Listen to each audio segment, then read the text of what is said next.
ফিলিস্তিনের গাজা উপত্যকার 23 লক্ষ মুসলমান, তাদের সাথে মূলত ইসরায়েল যুদ্ধ করছে না। ইসরায়েল যুদ্ধ করছে 180 কোটি মুসলমানের সাথে। 57টি মুসলিম রাষ্ট্র, 180 কোটি মুসলমান, ওরা মাত্র 92 লাখ।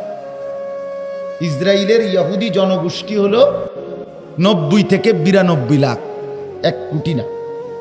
আমরা মুসলমান হলাম 180 কোটি। 57টি মুসলিম রাষ্ট্র।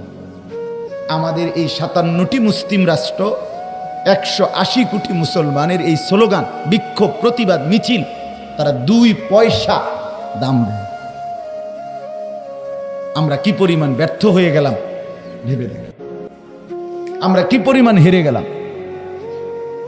180 কোটি মুসলমানের আওয়াজ 92-90 লাখ কাফের পাত্তাও দিচ্ছে না।